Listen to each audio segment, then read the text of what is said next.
আসসালামু আলাইকুম রহমতুল্লাহি ওবরকাতুহু। সম্মানিত দর্শক, নির্বাচনের যে খেলা একেবারে জমে ক্ষীর হয়ে গেছে।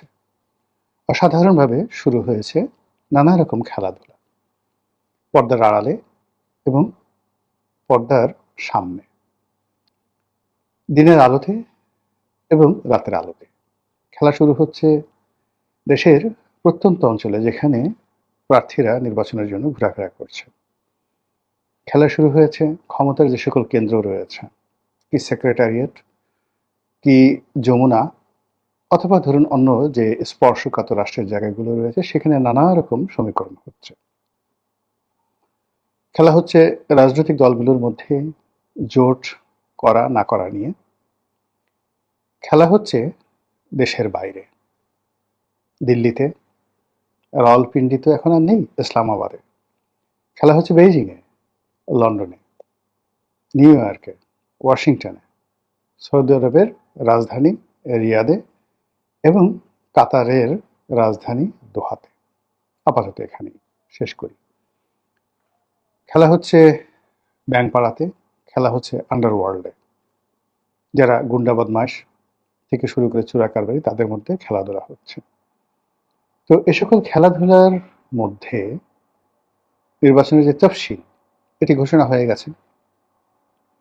খুবই সহজ সরল এবং চমৎকার একটি নির্বাচনের রোডম্যাপ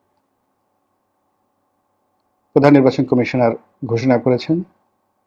ডিসেম্বর মাসের 29 তারিখের মধ্যে মনোনয়নপত্র দাখিল করতে হবে।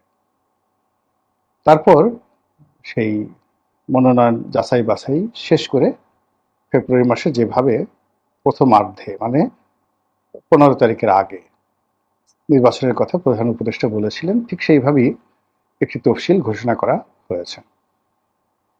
যারা সরকারের পক্ষের লোক, তারা নানা রকম মুখ ঝুলিয়ে ঝুলিয়ে বলার চেষ্টা করছেন যে এতদিন যারা নির্বাচন সম্পর্কে নানা নেতিবাচক কথা বলতেন, যারা বলতেন ডক্টর মোহাম্মদ ইউনূস নির্বাচন দেবেন না, তিনি আজীবন ক্ষমতায় থাকবেন, এখন তাদের কি হবে, এখন তারা কি বলবেন, এইরকম পক্ষের যারা লোকজন তারা বলার চেষ্টা করছেন। আর ডক্টর মোহাম্মদ ইউনূসের অধীন কোনো নির্বাচন হওয়া সম্ভব নয়। যদি তিনি একটা নির্বাচন করেন, সেই নির্বাচনটি হবে পৃথিবীর সেরা নয়, সবচেয়ে একটা নিকৃষ্ট নির্বাচন। তৃতীয়ত, সেই নির্বাচনের মাধ্যমে যা কিছু সৃষ্টি হবে, এটির ফলাফল সেই যে প্রেসিডেন্ট সত্তার যে নির্বাচিত হয়েছিলেন, ওইরকম একটি ফলাফলের কাছাকাছিও নয়, তার চেয়ে অনেক অনেক নিকৃষ্ট ফলাফল হবে। এটা এক ধরনের লোকজন বলার চেষ্টা করছেন অনেক আগের থেকে। দ্বিতীয় গ্রুপ যেটি বলার চেষ্টা করছেন যে এই নির্বাচনে একটা ম্যাজিক্যাল ঘটনা ঘটবে। দক্ষিণপন্থী যে রাজনৈতিক দলগুলো রয়েছে, তারা এই নির্বাচনে ভূমিধস বিজয় লাভ করবে। ঠিক রাজশাহী ইউনিভার্সিটি, জাহাঙ্গীরনগর ইউনিভার্সিটি, ঢাকা বিশ্ববিদ্যালয়ের যে ছাত্র সংসদ নির্বাচনে দক্ষিণপন্থী গ্রুপগুলো, জামাত শিবির যেভাবে সফলতা লাভ করেছে, ঠিক এইভাবেই তারা সফল হবেন।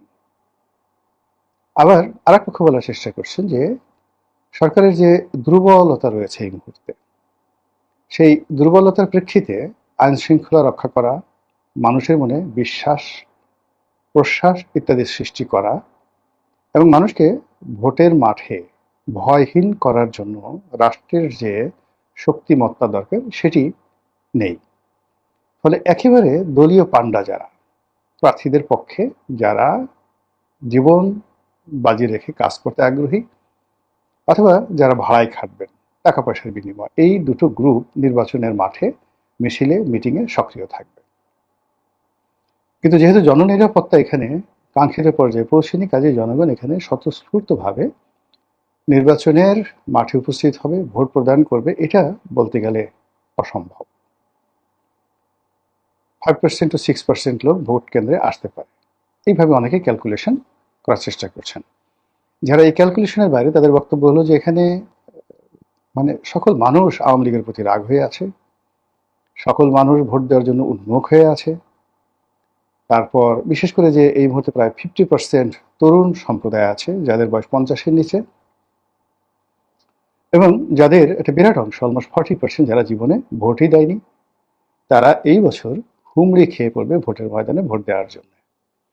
ফলে 70%, 80% ছাড়িয়ে যদি ভোটাররা 90% ভোটাররা ভোট কেন্দ্রে গিয়ে ভোট দেন, এটা অস্বাভাবিক কিছু না। এরকম চিন্তা ভাবনা করার লোকের কিন্তু অভাব নেই, এবং বিশেষ করে সরকারে যারা কর্তা ব্যক্তি তারা। এই বছর যারা জামাতের পক্ষে কাজ করছেন তারা মনে করছেন যে তাদের যে মহিলা সংগঠন রয়েছে সেই সংগঠন দিয়ে তারা একটা ভূমিধস বিজয় নিশ্চিত করবেন এবং বাংলাদেশে একটা নতুন ইতিহাস তারা তৈরি করবেন। এই গেল মানে ভোটের মাঠের একটা স্বাভাবিক হিসাবপত্র। আমি সব পক্ষের কথা বললাম, আপনি কোন পক্ষের কথা গ্রহণ করবেন সেটা আপনার ব্যক্তিগত বিষয়। এখন আমি আশ্চর্য যে ঘটনাগুলো ঘটছে গত কয়েকদিনে, যেমন ধরুন একটা নিয়ম হয়েছে যে যেদিন তফসিল ঘোষণা করা হবে সেদিন থেকে আর কেউ ভোটার হতে পারবে না। তো বোঝার চেষ্টা করুন, তো সেই অর্থে জনাব তারেক রহমান সাহেব এই তফসিল ঘোষণা করা হয়েছে তিনি ভোটার হতে পারবেন না। তো তিনি যদি ভোটার হতে না পারেন, প্রধানমন্ত্রী হতে না পারেন, নির্বাচিত হতে না পারেন, তাহলে বিএনপির যে জনজোয়ার, এই জনজোয়ারটা কিভাবে পরিচালিত হবে? সরকার সেটা বুঝছে। বোঝার পরে এইরকম একটা এক্সিস্টিং আইন থাকার পরেও তারা বলছে যে তারেক রহমান সাহেব বিশেষ ব্যবস্থাধীনে তিনি ভোটার হতে পারবেন, লন্ডনে থেকে নির্বাচন করতে পারবেন। মানে বিএনপিকে একটা ফাঁদে ফেলানোর চেষ্টা। বোঝার চেষ্টা করুন, এখন যদি এই কাজটি তারেক রহমান সাহেব করেন, আগামীতে যদি তার প্রার্থিতা নিয়ে, তারপর তার নির্বাচনে জয়লাভ নিয়ে, তার ভোটার হওয়া নিয়ে যে কেউ রিট করে, সঙ্গে সঙ্গে সেই রিটটি গৃহীত হবে এবং পুরো প্রক্রিয়াটি প্রশ্নবিদ্ধ হয়ে যাবে। ২ নম্বর হলো যে এই কাজ যারা করবেন, ইলেকশন কমিশনের যে সমস্ত কাজ করবেন, তাদের পরিণতি গণেশ উল্টে গেলে ঠিক সেরকম হবে যেভাবে সাবেক নির্বাচন কমিশনারদের হয়েছে, কোনো সন্দেহ নেই। তো এক্ষেত্রে বিএনপি কি করতে পারে?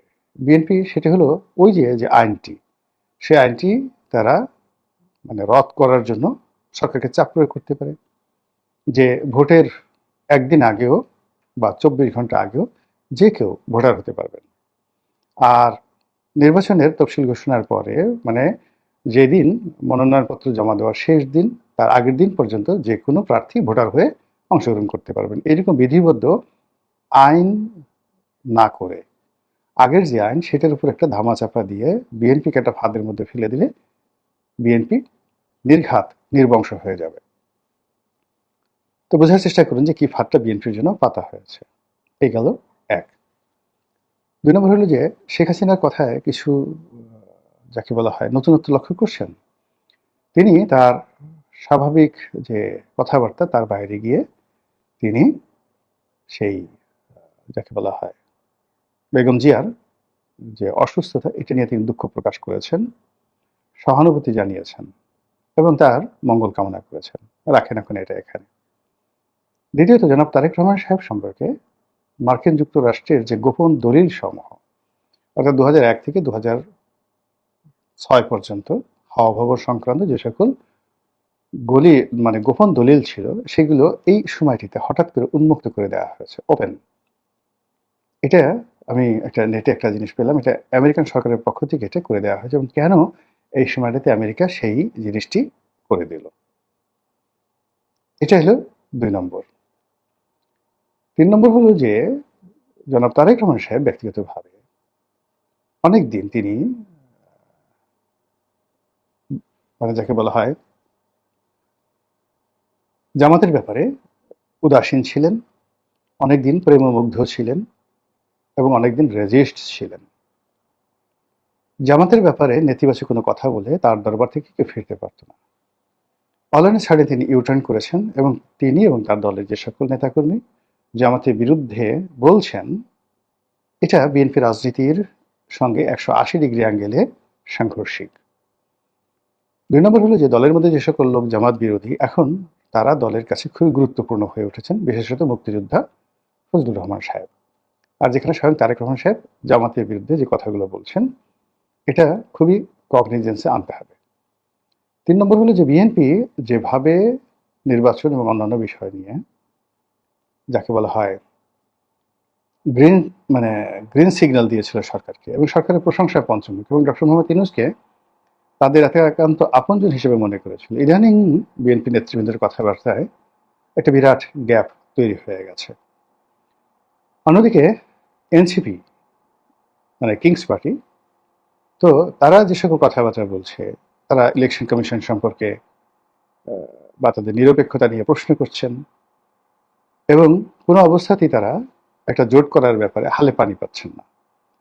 এনসিপি এবং আরও দুটো সংগঠন, এবি পার্টি আর একটা হলো রাষ্ট্র সংস্কার আন্দোলন, এই তিনটি সংগঠন একত্র হয়েছে, কিন্তু এটার কোনো রাজনৈতিক ইম্প্যাক্ট নেই।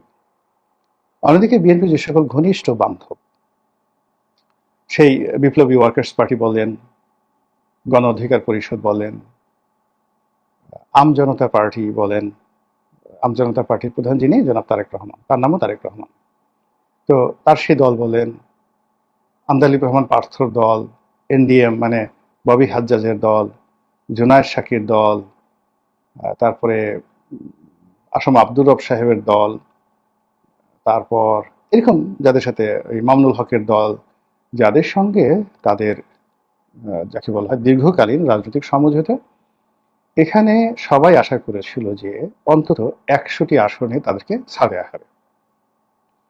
এখন সেই 100টি আসন কমতে কমতে 10টি আসনও রাখা যাচ্ছে না। আবার অন্যদিকে যে সকল আসনে প্রার্থী দেওয়া হবে, মানে ধরুন যাকে বলা হয় আমার যে আসনটি ছিল, এই আসনটিতে আমি যে সমস্যাটা দেখতে পাচ্ছি, সেই সমস্যাটা হলো এখানে গণ অধিকার পরিষদে নুরুকে দেওয়ার জন্য দল অনেক আগের থেকে, একেবারে সে আমার কাছে মনে হচ্ছে আরো 3 বছর আগের থেকে দল সিদ্ধান্ত নিয়েছেন। আমার সাথে জনাব তারেক রহমান সাহেবের কথা হয়েছে সেই 2019-20 সনে। তো তখনই তিনি নুরুর ব্যাপারে খোঁজ খবর রাখছিলেন, আর আমি ওই তখনই তাকে বলে দিয়েছিলাম যে আমি আর ইলেকশন করব না। তো 2019 সন থেকে আমি এই জিনিসটা দেখে আসছিলাম যে জনাব তারেক রহমান সাহেব নুরুল হক নুরুর ব্যাপারে ভীষণ রকম দুর্বল। অন্যদিকে ঢাকা বিশ্ববিদ্যালয় ছাত্র দলের সভাপতি ছিলেন হাসান মামুন, তিনি আসলে দীর্ঘদিন ধরে এই আসনে মনোনয়ন লাভের জন্য চেষ্টা করছেন। তো ইতিপূর্বে যেমন 2008 সনে যে নির্বাচন হলো, তখনই তিনি প্রার্থী হওয়ার চেষ্টা করছিলেন, তখন শাহজাহান খান সাহেবকে দেওয়া হয়েছিল। আর 2014 তো বিএনপি অংশগ্রহণ করলো না, 2018 সনে আমাকে দেওয়া হলো, আর 24 সনেও বিএনপি অংশগ্রহণ করেনি। ফলে হাসান মাহমুদ যিনি আছেন, তার জীবনে এটাই শেষ সুযোগ। এর 5 বছর পরে তিনি আর আসলে এই রাজনীতি থেকে কিছুই পাবেন না। ফলে তার সারাটা জীবন তিনি এই সংগঠনের পিছনে যে সময় দিয়েছেন, এবং গলাচিপা 10 মিনিট আমার যে নির্বাচনী এলাকায় এই দুটো আসনের সকল কমিটি, ওয়ার্ড ইউনিয়ন পর্যায়ে কমিটি এমনভাবে তিনি করেছেন যে ওখানে হাসান মামুনের বাইরে গিয়ে জনাব তারেক রহমান সাহেব যদি ওখানে গিয়ে দাঁড়ান হাসান মাহমুদকে ছাড়া, তাহলে ওই কমিটির যারা লোকজন আছে তারা সবাই হাসান মামুনকে বাদ দিয়ে তারেক রহমান সাহেবের সঙ্গে আসবে, আমার কাছে মনে হচ্ছে না। এই নেতাকর্মীগুলো যারা আছে তারা হাসান মামুনের সঙ্গে একেবারে কাঁধে কাঁধ মিলিয়ে ফেলেছে। ফলে তাকে যদি রাজনীতিতে টিকে থাকতে হয়, তাহলে তাকে স্বতন্ত্র নির্বাচন করতে হবে, অথবা বিএনপির যে প্রার্থী যদি অন্য কাউকে দেয়, তাহলে হাসান মামুনের রাজনীতি সেই দিন থেকে শেষ। সে যদি বিরোধিতা করে, পার্টি থেকে তাকে বহিষ্কার করা হবে, কমিটি বাদ দিয়ে দেওয়া হবে। আবার সে যদি স্বতন্ত্র নির্বাচন করে, তাও একই অবস্থা হবে। পুরো কমিটি, তার যে কমিটি আছে রাজনীতি তছনছ হয়ে যাবে। এই গেল হাসান মামুন এবং বিএনপির ভাষণ। অন্যদিকে যদি হাসান মামুনকে মনোনয়ন দেওয়া হয়, হাসান মামুনকে মনোনয়ন দেওয়া গেলে বিএনপি যে সবচেয়ে শক্তিশালী গ্রুপ, হাসান মামুনদের হাতে কমিটি আছে, কিন্তু মাসেল পাওয়ার এবং ভোট যাদের হাতে, সেটা হলো সাবেক সংসদ সদস্য শাহজাহান খান, তার আত্মীয় স্বজন এবং তার কমিটি। ফলে সেখানে হাসান মামুন পাশ করে আসাটা খুবই কঠিন। ওখানে জামাতের প্রার্থী পাশ করার সম্ভাবনা অনেক অনেক বেশি।